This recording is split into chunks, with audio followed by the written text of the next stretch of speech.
Hello everyone. महावर्ग Tetrapoda लेते हैं। इसे 4 वर्गों में बांटा गया है। सबसे पहला वर्ग हम एम्फीबिया पढ़ेंगे, दूसरा वर्ग हम रेप्टिलिया पढ़ेंगे, तीसरा वर्ग हम एविज पढ़ेंगे और चौथा वर्ग हम मैमेलिया पढ़ेंगे। तो ये टेट्रापोडा के 4 वर्ग हैं। सबसे पहला वर्ग हम लेते हैं एम्फीबिया, उभयचर। जैसा कि आप सभी जानते हैं कि उभयचर जो जीव है वो जल और स्थल दोनों पर पाए जाते हैं। इनकी त्वचा शल्क रहित होती है, तो ये आप ध्यान रखेंगे। लेकिन अत्यधिक श्लेष्म के कारण चिकनी वह नम हो जाती है और श्वसन में सहायता करती है, यानी त्वचा जो है वो श्वसन में सहायता करती है। जो अग्रपात होते हैं उसमें 4 उंगलियां पाई जाती है और जो पश्चपात होते हैं उसमें 5 उंगलियां होती है।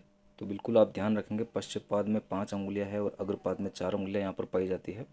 ये कोल्ड ब्लडेड और पोइकिलोथम्स एनिमल्स है, यानी इनका शरीर का जो टेम्परेचर है वो वातावरण के अनुसार बदलता रहता है।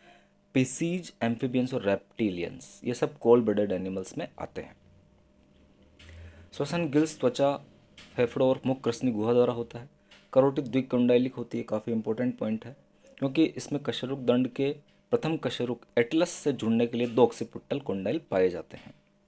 रक्त में लाल रुधिर कणिकाएं केंद्रक अंडाकार एवं उभयोत्तल होती है। बाइकॉन्वेक्स प्रकार की लाल रुधिर कणिकाएं पाई जाती है और ये केंद्रक युक्त भी होती है। वृक्क मेजोनेफ्रॉस होते हैं, वह यूरियोटेलिक एनिमल्स है, यानी यूरिया का उत्सर्जन करते हैं। 10 जोड़ी कपाल तंत्रिकाएं होती है। बाह्य कर्ण अनुपस्थित होता है। मध्य कर्ण में केवल एक ही अस्थि पाई जाती है, जिसे कोलुमेला हम कहेंगे। और इनके अंडे मध्य पेट के प्रकार के मेजोलेसितल होते हैं। परिवर्तन अप्रत्यक्ष होता है, जिसमें टेटपुल लार्वा अवस्था पाई जाती है। एम्फीबिया को मुख्य रूप से हम 3 गणों में बांट सकते हैं। सबसे पहला गण है आपके पास एपोडो या जिम्नोफियाना। इस गण के जीवों का शरीर लंबा क्रमि समान होता है, जिसमें पैर और पूंछ एब्सेंट पाई जाती है। नेत्र अपारदर्शी त्वचा से ढकी रहती है। तो काफ़ी इंपॉर्टेंट पॉइंट है कि नेत्र जो है वो अपारदर्शी त्वचा से ढके रहते हैं, गतिशील पलकें अनुपस्थित होती है। और इसका एक फेमस एग्जाम्पल है इक्थियोफिस, जिसे हम ब्लाइंड वॉर्म या अंधाकृमि भी कहते हैं। दूसरा गण हमारे पास यूरोडेला या कोडेटा। शरीर सिर, धड़ व पूंछ में विभेदित पाया जाता है। लार्वा वयस्क के समान अतः न्यूटनीय चीर भ्रूणता इसमें पाई जाती है। लार्वा जो होता है वो वयस्क के समान हो जाता है और इसमें न्यूटनीय चीर भ्रूणता मिलती है। सेलामेंडर जरायुज एम्फीबियन है। इसका एग्जाम्पल हम देखें यूरोडेला या कोडेटा के, तो सेलामेंडर है। दूसरा नेक्टुरस, जिसे हम मड पपी या जलीय कुत्ता कहेंगे। तीसरा एग्जाम्पल हमारे पास प्रोटियस है। चौथा एम्बायोस्टोमा है। पांचवा ट्राइटोन है। छठा साइरेन है। और एक्सोलोटल लार्वा एक उदाहरण यहाँ पर लिखा गया है, जिसके अंदर चेर भ्रूणता सर्वाधिक पाई जाती है, या सर्वश्रेष्ठ उदाहरण है ये चेर भ्रूणता का। तो आप ध्यान रखेंगे, ये प्रश्न असिस्टेंट प्रोफेसर जूलॉजी में अभी पूछा गया था 2021 में। एन्यूरा या सिलेंशिया तीसरा गण है यहाँ पर। इनमें पूंछ अनुपस्थित होती है, अतः इन्हें पूंछ विहीन उभयचर कहते हैं। तो याद रखेंगे, एन्यूरा काफ़ी इंपॉर्टेंट गण है, क्योंकि इसमें मेंढक और टोड को सम्मिलित किया जाता है। राना टाइग्रिना, जिसे हम इंडियन बुल फ्रॉग या मेंढक कहेंगे। ब्यूफो साधारण टोड कहा जाता है। हाइला ट्री फ्रॉग वृक्षाश्रयी मेंढक। एलाइटिस मिड वाइफ टोप काफ़ी इंपॉर्टेंट है एलाइटिस। इसमें नर अपने पश्चपाद में अंडे को लेकर चलता है। पाइपा अमेरिकाना, जिसे हम सूरीनाम टोड कहते हैं। और रेकोफोरस, जिसे हम उड़ने वाला मेंढक कहेंगे। तो बिल्कुल आप ये सारे कॉमन नेम भी याद करते हुए चलेंगे कि कौन सा कॉमन नेम किस मेंढक के लिए यूज किया जाएगा। दूसरा वर्ग हमारे पास रेप्टिलिया या सरीसृप का है, जिसमें रेंगले वाले जंतुओं को रखा गया है। पूर्ण रूप से स्थलीय कशेरुकी प्राणी है, तो बिल्कुल आप ध्यान देंगे, सबसे पहले पूर्ण रूप से स्थलीय कशेरुकी प्राणी रेप्टिलिया के अंदर आएंगे। ये एमनियोटिक कशेरुक अर्थात बाह्य भ्रूणीय झिल्ली एमनियोन यहाँ पाई जाती है। पिसीज और एम्फीबिया अनएमनियोटिक जंतु होते हैं, क्योंकि उसमें बाह्य भ्रूणीय झिल्लियाँ नहीं पाई जाती, लेकिन रेप्टिलिया, एविज और मेमल्स में बाह्य भ्रूणीय झिल्लियाँ पाई जाती है, अतः इन्हें एमनियोटिक कशेरुक हम कहेंगे। मेसोजोइक युग को रेप्टाइल्स का स्वर्ण युग कहा जाता है, तो ये भी काफ़ी फेमस प्रश्न है, आप याद रखेंगे। इनका अध्ययन हर्पेटोलॉजी कहलाता है। कपाल में केवल एक ऑक्सीपिटल कोंडाइल यहाँ पर पाया जाता है। तो हमने देखा है कि जो एम्फीबिया उसमें ऑक्सीपिटल कुंडल और यहाँ पर केवल एक ऑक्सीपिटल कुंडल ही पाया जाता है। हृदय अपूर्ण 4 वक्ष्पों का होता है। इनमें 2 स्पष्ट आलिंद होते हैं, परंतु निलय जो होते हैं वो अपूर्ण होते हैं। लेकिन मगरमच्छ व घड़ियाल में निलय पूर्ण विभाजित होते हैं, यानी पूरे 4 प्रकोष्ठ जो है, 4 वक्ष्म जो है हृदय के, वो पूर्ण हो जाते हैं। दाईं और बाईं दोनों तरफ के दहिक चाप यहाँ पर पाए जाते हैं, तो आप ये भी ध्यान देंगे। कपाल तंत्रिकाएं 12 पेयर्स मिलती है, कोल ब्लडेड एनिमल्स है। आगे हम देखते हैं वृक्क मेटानेफ्रिक प्रकार के होते हैं। अंडे मेगालेसितल या अतिपीत के होते हैं। अंडों के चारों ओर कठोर कैल्शियम का आवरण पाया जाता है, कवच पाया जाता है। इसे 6 उपवर्गों में बांटा गया। केवल 2 उपवर्गीय अब जीवित है, बाकी के 4 उपवर्ग के सदस्य विलुप्त हो चुके हैं।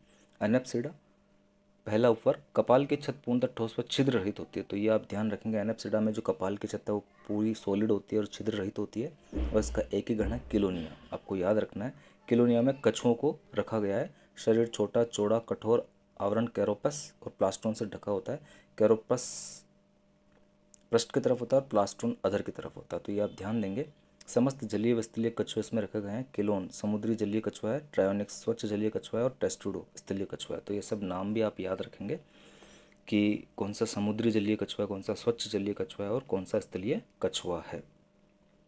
डायप्सिडा यहाँ पर दूसरा उपवर्ग है। कपाल में 2 टेम्पोरल गर्त पाए जाते हैं। डायप्सिडा से पता चल रहा है कि यहाँ पर 2 टेम्पोरल गर्त मिलेंगे और इसके 3 गण हैं। सबसे पहला गण हमारे पास रिंकोसिफेलिया, केवल एक ही जंतु जीवित बचा है, इसे जीवित जीवाश्म कहते हैं। उसका नाम है स्पिनोडोन पंक्टेटम या टुआट्रा। तो आप याद रखेंगे, काफ़ी इंपॉर्टेंट प्रश्न आता है यहाँ से। स्क्विमेटा, चिपकलिया और सर्प स्नैक इस गण में रखे गए हैं। स्क्विमेटा गण में रखे गए हैं। इनके उपगणों की हम बात करेंगे।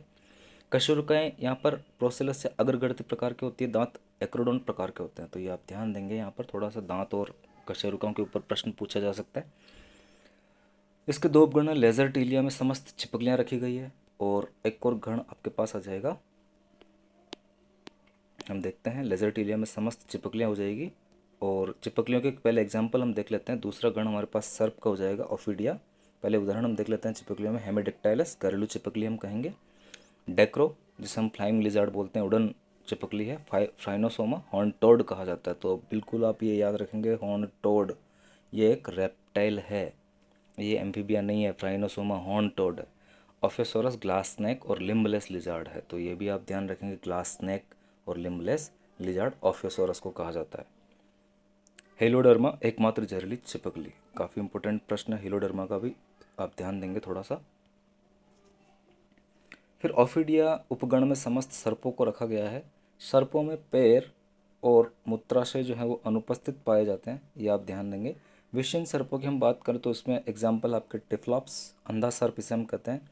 पाइथन या अजगर सबसे बड़ा सर्प है और विषीन है। टायस या चूहा सर्प इसे हम बोलेंगे। एरिक्स या सैंड बोआ दुमुट्टी से कहा जाता है। ड्रायोफिस चाबुक सर्प इसे कहते हैं। डेंड्रोफिस ट्री स्नेक इसे बोलते हैं। तो ये सारे सर्प जो होते हैं वो नॉन पॉइजनस स्नेक है। पॉइजनस स्नेक की अगर मैं बात करूँ तो इसमें आप देखेंगे यहाँ पर आपका नाजा नाजा, जिसे हम कोबरा कहेंगे। नाजा हन्ना, जिसे किंग कोबरा कहा जाता है। बंगारस, जिसे करेत कहेंगे। वाइपर, क्रोटेलस या रेटल सर्प इसे हम बोलेंगे। हाइड्रोफिस समुद्री सर्प है, तो हाइड्रोफिस का नाम आप याद रखेंगे। वाइपर सर्प जो होता है वो शिशु प्रजक होता है या जरायुज होता है, तो थोड़ा आप यहाँ पे ध्यान देंगे। सर्प फिश में कैल्शियम अधिकता होने के कारण तंत्रिका और पेशियों को ये पक्षाघात या लकवा कर देता है और इससे श्वसन गति रुक जाने के कारण मृत्यु हो जाती है। सर्प विष तंत्रिका तंत्र और हृदय कार्य को अधिक प्रभावित करते हैं, जिससे दम घुटने के कारण व्यक्ति की मृत्यु हो जाती है। जैसे कोबरा विष जो है वो श्वसन तंत्र के कार्य को तत्काल रोक देता है और समुद्री सर्प तंत्रिका तंत्र पर शीघ्र प्रभाव डालता है। तो ये विष के प्रभाव हैं, आप थोड़ा ध्यान देंगे कि किसका विष किस प्रकार का टॉक्सिक होता है। आगे तीसरा यहाँ पर जो गण है वो क्रोकोडीलिया है, आप ध्यान देंगे। दांत इसमें थिकोडोन प्रकार के होते हैं, तो यहाँ पर दांत थिकोडोन प्रकार के आ गए क्रोकोडीलिया में। गेवियलिस घड़ियाल, एलिगेटर, क्रोकोडाइल, मगरमच्छ इसके एग्जाम्पल हैं। तीसरा वर्ग हमारे पास एविज, समस्त पक्षी इसमें रखे गए हैं। अग्रपात पंखों में यहाँ पर रूपांतरित हो जाते हैं। शरीर पर पंखों का बाह्य आवरण उपस्थित होता है। फीदर्स यहाँ पर पाए जाते हैं जो कि स्पेशल करेक्टर है। इनका विकास सरीसृप वर्ग से हुआ है, अतः हक्सले ने कहा है कि बर्ड्स आर ग्लोरीफाइड रेप्टाइल्स। तो ये कथन हक्सले का कितनी बार एग्जामिनेशन में पूछा गया, आप थोड़ा ध्यान देंगे। अध्ययन ऑर्निथोलॉजी, यानी बर्ड्स का अध्ययन या पक्षियों का अध्ययन ऑर्निथोलॉजी कहलाता है। फीदर्स के आवरण को हम प्लूमेज कहेंगे। अंतकंकाल अस्थियों का बना होता है। अस्थियाँ न्यूमेटिक प्रकार की हल्की होती है और वातिल होती है। कपाल मोनोकोंडाइलिक होता है, तो ये भी आप ध्यान देंगे। वापस यहाँ पर कपाल मोनोकोंडाइलिक है। कशेरुकाएँ हेट्रोसिलस या विषमकृति प्रकार की होती है। वक्षीय कशेरुकाएँ समेकित होकर सिंसेक्रम बनाती है। स्टर्नम बड़ा व नोतल युक्त होता है, जो उड़न पेशों को जोड़ने का स्थान उपलब्ध कराता है। पसलियाँ द्विशीर्षीय होती है व इनमें अंकुशी प्रवर्ध या जिसे हम बोलेंगे अनसिनेट प्रोसेस जो है वो पाया जाता है। क्लेविकल व अंतर क्लेविकल अस्थियाँ मिलकर फर्कुला अस्थि बनाते हैं, तो फर्कुला अस्थि यहाँ पर विशिष्टता है। अंतिम पुच्छीय कशेरुकाएं समेकित होकर पाइगोस्टाइल का निर्माण करती है। गर्शिका में अन्नपुट, आमाशय में गिजाड़ पाई जाती है। तो ये स्पेशल करेक्टर है जो पक्षियों में देखने को मिलते हैं। श्वास नली के आधार पर सिरिंग्स या ध्वनि कोश पाई जाती है, सिरिंग्स, और हमारे अंदर लेरिंग्स होता है, मनुष्य के अंदर यहाँ पे सिरिंग्स होता है। हृदय से केवल दाहिनी धमनी चाप ही निकलती है, तो ये भी आप ध्यान देंगे। मूत्राशय अनुपस्थित होता है और ये यूरिकोटेलिक होता है। नेत्र तीक्ष्ण दृष्टि वाले होते हैं, नेत्रों में पैक्टन पाया जाता है। मादा में केवल बायां अंडाशय व अंडवाहिनी ही पाई जाती है, ये इंपॉर्टेंट चीज़ है, ये आप ध्यान देंगे। होम्योथर्मल होते हैं, वार्म ब्लडेड होते हैं, और एमनियोट्स होते हैं। दो उपवर्गों में इन्हें वर्गीकृत किया गया, आर्कियोनिर्थीस, जिन्हें हम विलुप्त पक्षी बोलेंगे, आर्कियोप्टेरिक्स सरीसृप अवीज की योजक कड़ी है, आप इवोल्यूशन में पढ़ते आए हैं। नियोनिथिस में जीवित पक्षियों को रखा गया और इसे 4 सुपर ऑर्डर में बांटा गया। ओडोंटोग्नेथी, जिनके मुख में दांत पाए जाते हैं, सभी विलुप्त हो चुके हैं। पैलियोग्नेथी रेडिटी, इसमें न उड़ने वाले पक्षी ऑस्ट्रिच, शुतुरमुर्ग, कीवी, कैसौरी, रिया और एमू को रखा गया। तो पैलियोग्नेथी रेडिटी आप याद रखेंगे। इम्पेनी, न उड़ने वाले जलीय पक्षी आते हैं, इम्पेनी आइस ओशन अंटार्कटिका में ये पाए जाते हैं। अग्रपात फ्लिपर्स में रूपांतरित हो जाते हैं और पेंगुइन इम्पेनी का सदस्य है। नियोगनेथी, समस्त आधुनिक उड़ने वाले पक्षी नियोगनेथी सुपर ऑर्डर में रखे गए हैं। चौथ में दांत अनुपस्थित होते हैं।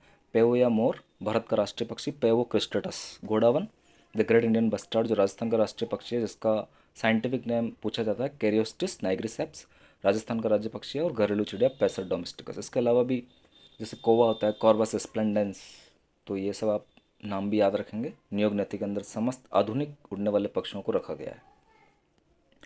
चौथा वर्ग डे स्टूडेंट्स हमारे पास मैमेलिया लास्ट वर्ग है। ये समतापी होते हैं, कपाल द्विकोंडाइलिक होता है, तो ये फिर से आप ध्यान देंगे यहाँ पर। निचला जबड़ा केवल डेंटिन अस्थि का बना होता है। कशेरुकाएं अघर्ती या एसिलस प्रकार की या एम्फीप्लेटियन प्रकार की होती है। दांत हेट्रोडोंट, थिकोडोंट और डाइफाइडेंट होते हैं। विषमदंती, घरदंती और द्विबारदंती प्रकार के पाए जाते हैं। वक्ष व उदर के मध्य गुंबदाकार पेशीय पट या डायफ्राम पाया जाता है, जो कि केवल स्तनियों का लक्षण है, डायफ्राम का मिलना। लैरिंग्स ध्वनि उत्पादक अंग होता है, जिसमें ध्वनि रज्जु पाई जाती है। वश में केवल एक बाई देहिक जमनी चाप यहाँ पर पाया जाता है। लाल कणिकाएं केंद्रक रहित होती है, लेकिन ऊंट और लामों में ये केंद्रक युक्त होती है, वो एक्सेप्शन है।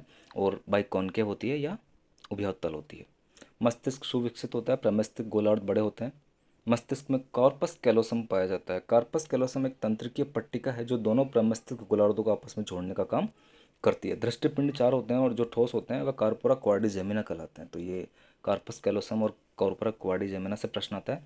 मध्यकर्ण में 3 बोन होती है, एमाइस, मिस, मैलियस, इनकस, स्टपीज। स्टपीज सबसे छोटी हड्डी है हमारे शरीर की। अंडे अल्पपीत के होते हैं। इनको 2 उपवर्गों में बांटा गया है, प्रोटोथीरिया और थीरिया। थीरिया को वापस 2 अधोवर्गों में बांटा गया है, मेटाथीरिया और यूथीरिया। आगे हम देखते हैं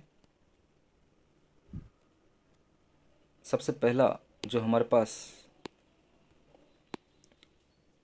अधोवर्ग आएगा, प्रोटोथीरिया। प्रोटोथीरिया के जो सदस्य होते हैं वो आदिम प्रकार के स्तनधारी है। स्तन ग्रंथियाँ तो पाई जाती है, किंतु उनमें चुच्चुक या निप्पल्स अनुपस्थित होते हैं। इसके अलावा जो प्रोटोथीरिया के सदस्य हैं वो अंडप्रजक स्तनधारी है, यानी ओविपेरस स्तनधारी है। बाह्य कर्ण पल्लव यहाँ पर अनुपस्थित होते हैं। कार्पस कैलोसम एब्सेंट होता है। वृषण जो उदर गुहा में पाए जाते हैं, जबकि वृषण जो है वो यूथीरिया के सदस्यों में स्क्रोटम सैक में या वृषण कोष में आ जाते हैं। यहाँ पर उदर गुहा में मिलते हैं। अवस्कर पाया जाता है, यानी जो आपका मूत्र जनन छिद्र है और जो गुदा द्वार है वो अवस्कर में यहाँ पर खुलता है। अवस्कर यहाँ पर मिलता है, तो बिल्कुल आप ध्यान देंगे। दांत केवल शिशु अवस्था में मिलते हैं और ओनली एक ही गण है इसका, मोनोट्रिमेटा। और मोनोट्रिमेटा के जो फेमस सदस्य हैं उसमें आप देखेंगे ऑर्निथोरिंकस, जिसे हम डकबिल प्लेटिपस भी कहते हैं, टेकिग्लोसस, जिसे हम स्पाइनी चिटिकोर या इकिडना के नाम से भी जानते हैं। तो ये दोनों फेमस एग्जाम्पल है, इनसे प्रश्न पूछे जाते रहते हैं। थीरिया में 2 अधोवर्ग रखे गए हैं। सबसे पहला अधोवर्ग है मेटाथीरिया, काफ़ी इंपॉर्टेंट इंफ्रा क्लास है।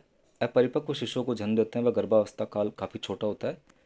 अपरिपक्व शिशुओं को उधर पर स्थित थैले या मार्सुपियम में रखते हैं, तो ये आप ध्यान देंगे। यहाँ पर एक थैला होता है उधर में, पेट में, जिसको मार्सुपियम हम कहेंगे। वहीं इनका पालन पोषण किया जाता है, अतः इन्हें पाउज्ड मैमल्स के नाम से भी जाना जाता है। जो पाउज्ड मैमल्स है वो मेटाफीरिया के सदस्य हो जाएंगे। स्तन मार्सुपियम में ही पाए जाते हैं।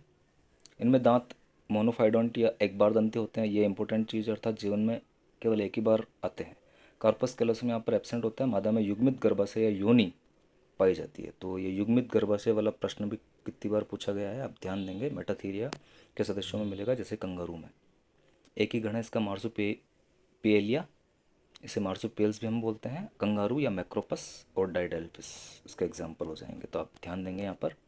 अधोवर्ग है यूथीरिया, पूर्ण विकसित शिशु का जन्म यहाँ पर होता है। जरायुज होता है, इनको प्लेसेंटल मैमल्स भी हम बोलेंगे। इनके मुख्य गण निम्न हैं। तो गण के सदस्यों से प्रश्न पूछे जाते रहते हैं। चिरोप्टेरा या किरोप्टेरा, जिसमें चमगादड़, वैम्पायर, टेरोपस, फ्लाइंग फॉक्स आती है।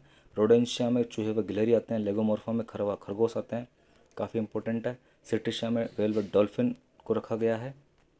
कॉर्निवोरा में कुत्ता, भेड़िया, चित्ता, बिल्ली को रखा गया है। प्रोबोसीडिया में हाथी को रखा गया है। और साइरेनिया में सीकाऊ या डुगोंग को रखा गया है। पेरिसोडेक्टाइला में घोड़े, गधे, जेबरे को रखा गया है। और ये प्रश्न भी असिस्टेंट प्रोफेसर जूलॉजी में पूछा गया है कि घोड़े का गण कौन सा होता है। आर्टियोडेक्टाइला में याक, गाय, भैंस, बकरी, भेड़, हिरण, ऊंट, जिराफ को रखा गया है। प्राइमेट्स में मनुष्य, बंदर, loris, gorilla, chimpanzee, lemur, gibbon, langur को रखा गया है। फोलिडोटा में पेंगोलिन को रखा गया है। और इडेंटेटा में डेसिपस या ऑर्मेडिलो को रखा गया है। तो थैंक्स स्टूडेंट, आप लोगों का बहुत बहुत धन्यवाद। यहाँ तक हमारा कशेरुकों का वर्गीकरण पूरा हो जाता है और मैं आशा करता हूँ कि आप लोगों को काफ़ी अच्छे तरीके से ये वर्गीकरण याद हो चुका होगा इस वीडियो को देखने के बाद। अगेन बहुत बहुत धन्यवाद।